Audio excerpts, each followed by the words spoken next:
Depressão é frescura. Ou talvez não. Minha experiência lésbica com a solidão é um mangá que retrata a vida de Kabi Nagata. Após o pacífico ensino médio, que depois de fracassar na faculdade, trancando-a no primeiro semestre, percebe que se afundou em depressão e um grave transtorno alimentar. A perda de uma rotina, de um ambiente que se frequenta todo dia, desencadearam em uma ansiedade avassaladora. Kabi pensava que a escola, os amigos e os ambientes que ela frequentava eram que a tornavam quem era. E, ao perder tudo isso, era como se ela desaparecesse. Na busca de recuperar algo semelhante, ela se afundou em um trabalho 6x1. Pra sorte dela, as pessoas eram legais. Tão legais que ela pensou que eles poderiam ser como uma família. Pensou que poderia preencher o vazio no coração que o ensino médio deixou. Mas é claro que não é dessa forma. Aqui não é a escola. Você não vai ter lugar se não mostrar que merece. No fim de tudo, isso é trabalho. Acho que estava enganada, Kabi comenta. Ela esperava que o trabalho fosse um ambiente que ela teria reconhecimento independente de qualquer coisa. Mas é claro que não é dessa forma. É só um lugar que você recebe dinheiro pela sua força de trabalho. Antes de tudo, é importante entender que essa é uma obra japonesa. E é importante entender o contexto social do país. Diferente do Brasil, a desigualdade social japonesa é muito pequena. Lá, todos têm um ponto de partida semelhante. Diferente daqui, que alguns começam 3 voltas atrás. Enquanto aqui a gente luta para chegar ao ponto de largada, os japoneses já começam nele. Resumindo, lá por todos terem oportunidades semelhantes, a competitividade consequentemente é grande. Se você não faz, há outro que faça. E assim você perde seu espaço se você não mostrar que merece. Kabi não conseguia lidar com essa competitividade. A propósito, Nagata tinha 1,67 m de altura e pesava apenas 38 quilos na época. Ela não só não sentia fome, como não achava que tinha o direito de comer. Isso é um reflexo do seu complexo de inferioridade. Como ela não conseguia se ver competindo com os outros, nos estudos ou no mercado de trabalho, sentia que não tinha o direito de viver como quem realmente se esforçava. Apesar de tudo, ficar detonada por inteiro fazia ela feliz. Era como se os machucados trouxessem sentido à incógnita da sua angústia. E ela explica isso de forma bem simples. Aliás, nos anos mais recentes, vi uma pessoa que se automutilava dizer assim: a gente não entende direito a dor do coração, porque ela não tem forma. Não dá pra ver. Já os machucados do corpo são fáceis de entender e isso traz uma tranquilidade. E isso fez muito sentido pra mim. Entender uma dor sentimental é muito difícil, já que ela não tem forma. Por isso, quem se automutila cria uma distração. Uma dor física que a correlação é clara, um alívio imediato e fácil. Claro que essa forma de lidar com a dor tem consequências. Com o tempo, a restrição alimentar se transformou em uma compulsão alimentar feroz.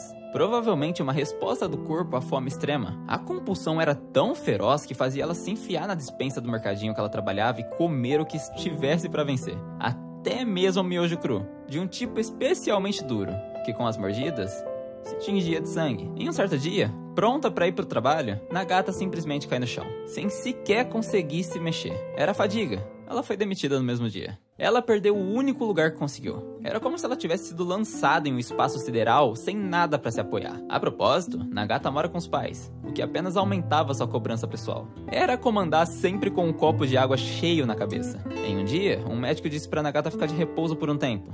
E ao falar isso para sua mãe, ela responde que: esse tempo todo eu achava que você não estava trabalhando. Não importa o quanto você se esforce. O esforço nunca vai ser verdadeiro enquanto os outros não reconhecerem. Esse era o pensamento da Nagata. Vamos lá. Nagata confundia uma coisa muito simples. Acontece que se você mesmo não gosta do que você faz, não reconhece sua própria força, como você espera que os outros gostem do que você faça? Como você espera que os outros reconheçam o seu esforço? Sem querer dar trabalho para outros parentes, ou com medo de amigos ficarem de saco cheio, ela sente que não tem lugar algum para ir. Mesmo que ela tenha dinheiro, isso não valia de nada. Pelo visto, para ter um lugar de conforto, é preciso muito mais do que dinheiro. É esse conforto que dá aquele sabor às comidas, que dá vontade de ficar sempre limpa, saber respeitar e ser respeitada. É o amor próprio, o auto-reconhecimento. Ela celebra por ter entendido isso anos depois. Na época, ela não sabia que era tão impotente. Era decepcionante. Só que quando ela se deu conta de que as vantagens de morrer eram maiores do que as vantagens de continuar viva, surpreendentemente ela se irritou com a ideia. Nem fudendo, gritou. Vou fazer de tudo pra me recuperar e me matar depois, só de raiva.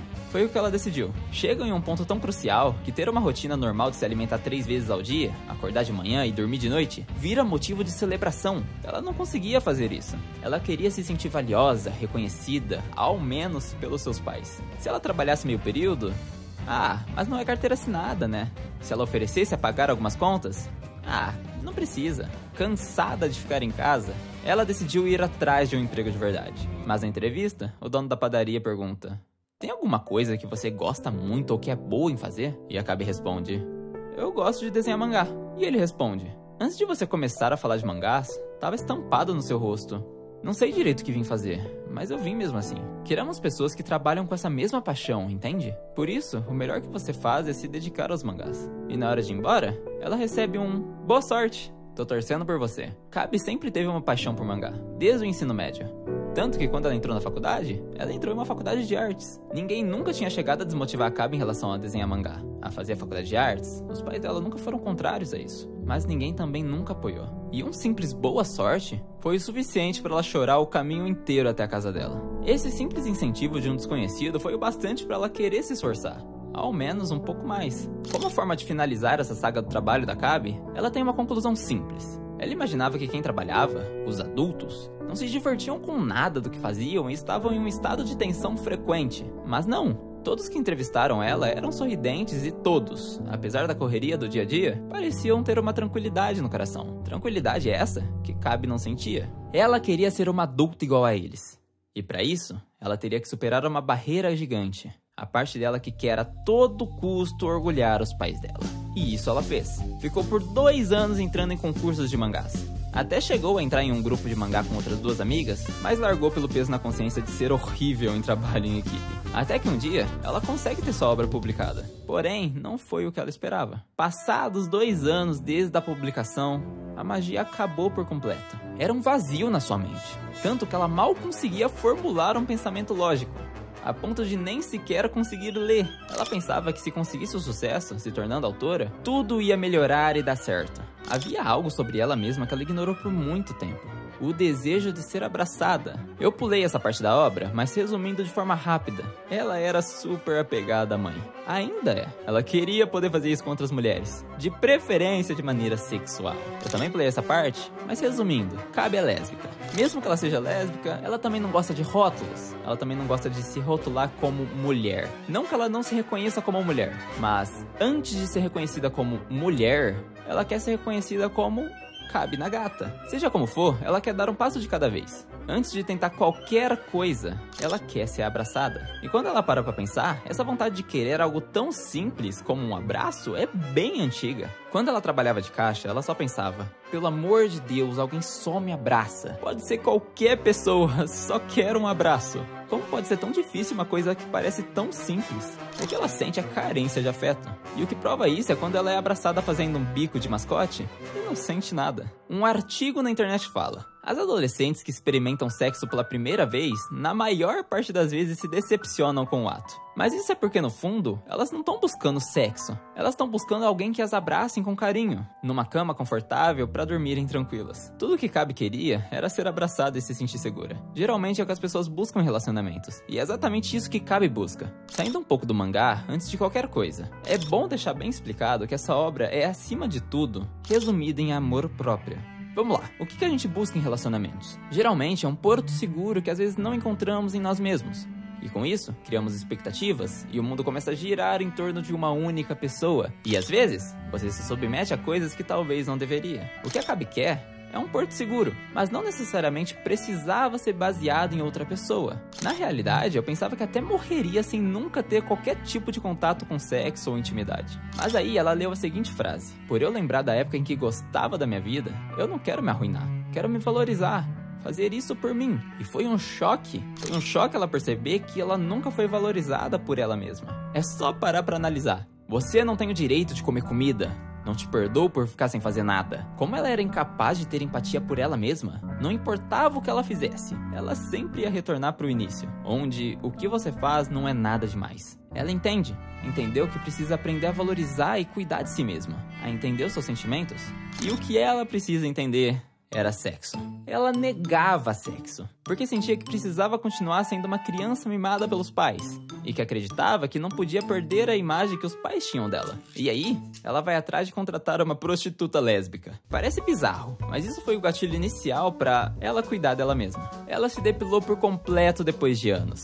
Voltou a fazer exercícios, passou a tomar banho todos os dias. Antes, ela ficava uns 5 dias sem tomar banho. Passou a trocar de roupa todo dia, já que antes ela usava a mesma roupa por 3 dias. E ela percebeu que cuidar de si mesma tem muitos custos. Mas foi a primeira vez que ela se dedicou a a si mesma. Quando você cuida de si, cuida das pessoas à sua volta também. Porque esperar que as pessoas à sua volta cuidem de si antes mesmo de você cuidar, te torna um peso. Gera segurança pra todo mundo. E a Gabi nunca tinha feito isso. Sobre a parte do motel, eu não acho que vale a comentar, por mais que tenha muita coisa interessante, mas acho importante o seguinte diálogo. Fica tranquila. Você só tá começando. Muitas coisas ainda vão acontecer. Várias dúvidas também vão surgir. Você vai ter diferentes experiências e tal. Mas eu quero que você seja feliz. Não só em momentos como este, mas na sua vida como um todo. A moça sabia que eu não tinha conseguido me abrir com ela. E foi justamente isso que a fez dizer o que disse. Eu não sabia o porquê eu não conseguia aceitar nenhuma gentileza dela. Apesar de como fui, a moça foi gentil comigo até o fim. Me acompanhou até a estação. Ela foi boazinha comigo até não poder mais. Já eu não conseguia abrir meu coração e recusei cada uma das gentilezas dela. Achei que só precisava ter órgão sexual pra transar. Ela tava errada.